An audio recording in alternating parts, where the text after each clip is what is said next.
क्या आपको पता है, जो चीज़ फ्री होती है ना, वही सबसे ज़्यादा कीमती होती है। जैसे नींद, शांति, आनंद, हवा, पानी, प्रकाश, सच्चा प्रेम और हमारी सांसें।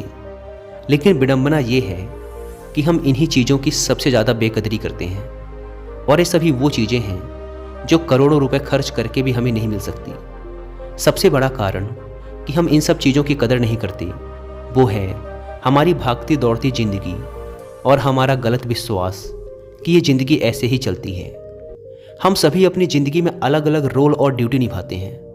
हो सकता है आप किसी के बेटे हों या बेटी हों, किसी के माता या पिता हों, या फिर किसी के पति या पत्नी हों। लेकिन क्या कभी आपको ऐसा लगा है कि आप अपनी ड्यूटी पूरी करते करते थक चुके हैं, आपके पास अपने लिए समय ही नहीं है? क्या आपको कभी ऐसा लगा है कि आपकी खुद की कोई लाइफ ही नहीं है और आप बस अपनी ड्यूटी पूरी करते जा रहे हैं? असल में हम जिस भागती दौड़ती दुनिया में जी रहे हैं, उसी के कारण हमें ऐसा महसूस होता है जैसे कि हमारी कोई अपनी पर्सनल लाइफ है ही नहीं, जैसे इस दुनिया में हम एकदम अकेले हैं। आज की इस भाग दौड़ भरी जिंदगी में हमें हर एक चीज़ चाहिए और तुरंत चाहिए। आज किसी के पास इतना समय नहीं है कि वह कुछ पल निकाल कर अपनी ज़िंदगी के बारे में सोचे। लेकिन इसका भी एक समाधान है जो कि आपको इस वीडियो में मिलेगा। इस वीडियो में आपको सुकून, हिम्मत और नॉलेज के बारे में सीखने को मिलेगा। तो आइए शुरू करते हैं एक कहानी के माध्यम से। एक बार एक दुखी और परेशान व्यक्ति एक बौद्ध भिक्षु के पास जाता है और उनसे कहता है, मुनिवर, मैं बहुत दुखी हूँ, कृपया मुझे मेरे दुखों को दूर करने का कोई तरीका बताएं। बौद्ध भिक्षु ने व्यक्ति से पूछा, तुम्हें क्या लगता है, तुम्हारे दुखों और परेशानियों के लिए कौन जिम्मेदार है? व्यक्ति ने कहा, ये दुनिया, ये समाज, ये लोग, मेरा परिवार और मेरी परिस्थितियाँ। व्यक्ति से यह उत्तर सुन बौद्ध भिक्षु मुस्कुराए और बोले, जब तुम उदास होते हो या खुश होते हो तो तुम्हें क्या लगता है कि क्या यह दुनिया तुम्हारी उदासी और खुशी के लिए जिम्मेदार है? अगर तुम ऐसा सोचते हो तो यह बिल्कुल गलत सोच रहे हो। असल में ये तुम्हारे ऊपर निर्भर करता है कि तुम दुनिया को किस नज़र से देखते हो। दुनिया ने हमें गरीबी या दुख या खुशियाँ नहीं दी हैं, बल्कि इस दुनिया से जो जानकारी हम लेते हैं उसी से हमारी मानसिक अवस्था निर्धारित होती है कि हम कैसा महसूस करेंगे। असल में इंसानी दिमाग बना ही ऐसा है कि इसमें नकारात्मक विचार पहले आता है। यानी कि इंसान का स्वभाव ही ऐसा होता है कि वह सकारात्मक से पहले नकारात्मक बातें ज़्यादा सोचता है। सच बात तो ये है कि हमें अपने जीवन में खुशी के पल ढूंढने पड़ते हैं। हमें खुद को ऐसा तैयार करना पड़ेगा कि हम हर पल, हर स्थिति में खुश रह सकें, क्योंकि खुशी किसी मौके की मोहताज नहीं है। यह तुम पर निर्भर करता है कि तुम खुश रहना चाहते हो या दुखी। गौतम बुद्ध की एक बहुत ही प्रसिद्ध कहावत है, आप जो देखते हैं वह दिखाता है कि आप कौन हैं।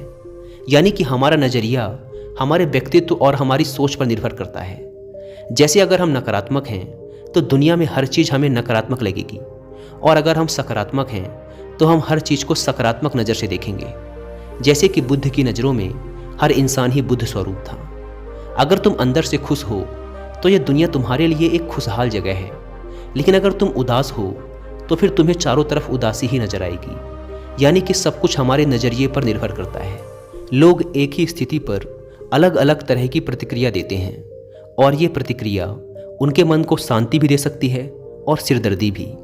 जैसे अगर कभी किसी का दिन बुरा जाता है तो फिर वो हर चीज़, हर घटना को उसी से जोड़कर देखने लगता है। मगर ये सोच गलत है। लोगों को समझना चाहिए कि ये सब वो गुस्से में सोच रहे हैं, और गुस्सा एक थोड़े समय तक रहने वाली भावना है। इस बात पर ध्यान दो कि कब तुम्हारी बुरी भावनाएं तुम पर हावी होती हैं, ताकि तुम उन भावनाओं को खुद पर हावी होने से रोक सको। क्योंकि ये अस्थायी गुस्से और चिंता की भावनाएं तुम्हारे जीवन के सबसे महत्वपूर्ण निर्णयों को गलत तरीके से प्रभावित कर सकती हैं। जैसा कि मैंने पहले कहा कि गुस्सा एक अस्थायी भावना है जो कुछ देर बाद खुद ही शांत हो जाएगा। तुम इसे एक बादल की तरह मानकर चलो जो अभी आसमान में है और कुछ देर में खुद ही गायब हो जाएगा। अगर नहीं होता तो शांति से इंतजार करो। इस समय तुम खुद को शांत करने के लिए कुछ अभ्यास भी कर सकते हो, जैसे अपनी सांसों पर ध्यान लगाओ या फिर खुद को एकदम शांत और ढीला छोड़ दो। उस व्यक्ति ने बौद्ध भिक्षु से अगला प्रश्न किया कि गुस्से, नफरत और जलन जैसी नकारात्मक भावनाओं से कैसे निपटा जाए, क्योंकि ये भावनाएं अक्सर हमें काफ़ी थका देती हैं। बौद्ध भिक्षु ने कहा, जागरूकता। अपने विचारों के प्रति जागरूक होना ही वह पहला तरीका है जिससे तुम अपनी मानसिकता को बदल सकते हो। बौद्ध भिक्षु ने उस व्यक्ति से पूछा, वैसे जब तुम्हें बुरा महसूस होता है तो अक्सर तुम्हारी पहली प्रतिक्रिया क्या रहती है? व्यक्ति ने उत्तर दिया, मैं उस नकारात्मक भावना को वहीं दबाने का प्रयास करता हूँ, या फिर उसे स्वीकार ही नहीं करता, या फिर जल्दी से अपना मन कहीं और लगाने का प्रयास करता हूँ। व्यक्ति के ये उत्तर सुन बौद्ध भिक्षु मुस्कुराए और बोले, लेकिन मैं तुम्हें बता दूं कि ये सारी ही कोशिशें बेकार हैं, क्योंकि अंत में यही नकारात्मक भावनाएं तुम पर हावी हो सकती हैं। व्यक्ति ने पूछा, तो फिर ऐसी स्थिति में मुझे क्या करना चाहिए? बौद्ध भिक्षु ने कहा, अगली बार जब तुम पर नकारात्मक भावनाएं हावी हों और तुम बुरा महसूस करो तो उसे ऐसे देखो जैसे कि वो भावनाएं तुम्हारा हिस्सा है ही नहीं। जैसे कोई पैदल चलता हुआ इंसान राह चलते हुए दूसरे इंसान को देखता है, मान लेना कि यह तुम्हारा हिस्सा है ही नहीं, तो अब यह तुम्हें कैसे परेशान कर पाएगा? हालांकि इस तरह की जागरूकता के लिए तुम्हें काफ़ी अभ्यास करना होगा, लेकिन अगर एक बार तुमने ये करना सीख लिया तो यकीन मानो तुम काफ़ी शांत और हल्का महसूस करोगे। नकारात्मक भावनाएं हमारे जीवन का स्थायी हिस्सा नहीं हैं और ना ही कभी बनेंगी, और ना ही ये हमें परिभाषित करती हैं। इसीलिए अपने अंदर उठने वाली हर एक नकारात्मक भावना पर पूरी जागरूकता के साथ ध्यान दो। नकारात्मक विचार आते हैं तो आने दो, उन्हें जबरदस्ती दबाने का प्रयास मत करो, वरना ये तुम्हारा पीछा कभी नहीं छोड़ेंगे। अपनी हर नकारात्मक भावना पर काबू पाना संभव भी नहीं है, क्योंकि तुम्हें गुस्सा भी आएगा, तुम ईर्ष्या भी करोगे और उदास भी होगे, लेकिन ये भावनाएं आकर चली जाती हैं। उसके बाद तुम फिर से खुश और शांत महसूस करोगे और तुम्हें उसी पल का इंतजार करना है। व्यक्ति ने बौद्ध भिक्षु से अगला प्रश्न किया, मुनिवर, संबंधों का हमारे जीवन में कितना महत्व है और गहरे रिश्ते व नए दोस्त कैसे बनाए जाते हैं? बौद्ध भिक्षु ने कहा, दूसरों के साथ अच्छे रिश्ते बने रहने पर लोग सुरक्षित महसूस करते हैं। इससे मानसिक शांति बनाए रखने में भी सहायता मिलती है। किसी परेशानी या विपदा के समय लोगों को कोई ऐसा व्यक्ति चाहिए होता है जो उनके साथ खड़ा रहे। सोचो, अगर तुम्हारा कोई प्रियजन तुम्हें छोड़कर चला जाए तो क्या तुम्हारी महंगी गाड़ी तुम्हें तसल्ली दे पाएगी? क्या तुम्हारा आलीशान घर तुम्हें तुम्हारी मुसीबत से बाहर निकालने में मदद करेगा? नहीं, क्योंकि चीज़ें इंसान की जगह नहीं ले सकती। तुम चाहे कितने ही अमीर क्यों न बन जाओ, मुसीबत के समय तुम्हारा परिवार और तुम्हारे सच्चे मित्र ही तुम्हारे काम आएंगे। अगर तुम्हें नए मित्र बनाने और अच्छा रिश्ता बनाए रखने में परेशानी होती है तो सबसे पहले अपना नज़रिया बदलो। बिना लोगों को अच्छे से जाने उनके बारे में अपनी गलत राय बनाना बंद करो। तुम जितना खुले दिल और दिमाग के साथ अपना जीवन जियोगे, तुम उतनी ही आसानी से लोगों को समझ पाओगे। ज़्यादातर समय तो ऐसा होता है कि हम किसी को ठीक से जाने बिना ही उसके बारे में एक राय बना लेते हैं। हम पहले से ही मानकर चलते हैं कि वह इंसान ऐसा होगा या वैसा होगा। इसीलिए दूसरों के बारे में जानने और समझने के लिए थोड़ा समय लो। हो सकता है कि सामने वाले को लेकर बाद में तुम्हारी राय एकदम से बदल जाए। एक बात याद रखो, सच्ची दोस्ती तभी होगी जब तुम सच्चे बनोगे। जब तुम खुले दिल से बात करोगे तभी सामने वाला भी अपने दिल की बात कहने की हिम्मत करेगा। याद रखो, ठंडे स्वभाव वाले व्यक्ति से हर कोई किनारा करने की कोशिश करता है। ये तो हो गई नए दोस्त बनाने की बात, लेकिन अगर तुम्हारे पहले से ही दोस्त हैं, रिश्ते हैं और उनके साथ तुम्हारे रिश्ते टूटने की कगार पर हैं, तब तुम्हें क्या करना चाहिए? एक बात हमेशा याद रखो, एक अच्छा रिश्ता बनाए रखना ऐसा ही है जैसा ठंड रातों में आग के पास बैठना। जैसे अगर तुम आग से बहुत दूर बैठोगे तो तुम्हें उसकी गर्माहट का एहसास नहीं होगा, और अगर तुम बहुत पास बैठ गए तो फिर तुम्हें ज़्यादा गर्मी लगेगी। ठीक ऐसा ही जब किसी रिश्ते में करीबियाँ ज़्यादा बढ़ जाती हैं तो अक्सर बोरियत होने लगती है। इसीलिए तुम्हें अपने रिश्तों में संतुलन बनाकर चलना होगा। बेशक अपने रिश्तों में मजबूती लाओ, लेकिन इतनी करीबी भी मत रखो कि सामने वाले को घुटन महसूस होने लगे।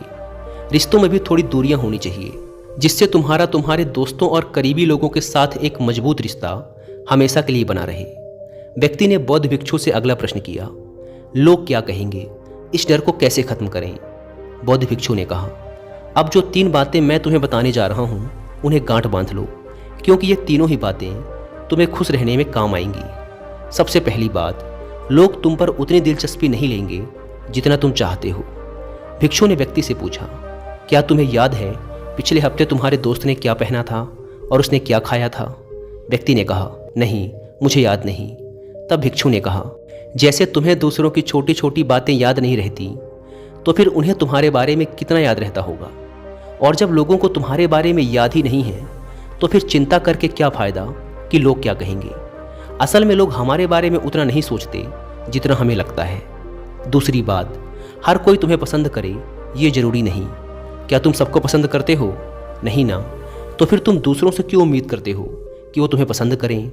अगर कोई तुम्हें पसंद करता है तो अच्छा है, और अगर नहीं करता तो कोई बात नहीं। किसी की पसंद या नापसंद से तुम्हें फ़र्क नहीं पड़ना चाहिए। इन बातों को स्वीकार करना सीखो कि ये सब जीवन का हिस्सा हैं। जब सबको खुश रखना संभव नहीं है तो फिर हम इसकी इतनी चिंता क्यों करें? तीसरी बात, ज़्यादातर चीज़ें जो हम दूसरों के नाम पर करते हैं असल में खुद के लिए कर रहे होते हैं। इसीलिए खुद के प्रति ईमानदार रहना भी एक बड़ी बात है। तुम अपना दिल बड़ा करो तो दुनिया भी तुम्हारे लिए दिल बड़ा करेगी, लेकिन अगर तुम स्वार्थी बनोगे तो दुनिया भी अपना स्वार्थ निकालेगी। सभी लोग प्रार्थना करते हैं कि उनका परिवार सुरक्षित रहे। क्यों? क्योंकि वो अपने परिवार से प्रेम करते हैं। लोग ये सोचकर डरते हैं कि कहीं उनके जीवन साथी या बच्चे को कुछ हो ना जाए, क्योंकि वो अकेले रहने से डरते हैं। देखा जाए तो अंदर से हर इंसान स्वार्थी है। जब तक कि कोई बुद्ध या महावीर ना बन जाए, स्वार्थ से छुटकारा पाना मुश्किल है। इसीलिए वही विचार करो जिसमें तुम्हें खुशी मिले। सुनने में बहुत आसान लगता है ना? जीवन बदलने वाली चीज़ें आसान ही होती हैं, बस हम उन्हें मुश्किल बना लेते हैं। इसीलिए क्या होगा ये सोचकर चिंता करने की बजाय उस पर ध्यान दो जो तुम अभी वर्तमान में कर सकते हो। बौद्ध भिक्षु ने आगे कहा, बौद्ध धर्म और हिंदू धर्म में लोग एक सिद्धांत को मानते हैं जिसे कहा जाता है कर्म का सिद्धांत। यह सिद्धांत कहता है कि जैसा करोगे वैसा भरोगे, यानी इंसान को उसके कर्मों का फल मिलता ही है। इसीलिए अगर जीवन में सब कुछ अच्छा चाहते हो तो अच्छे कर्म करना शुरू कर दो।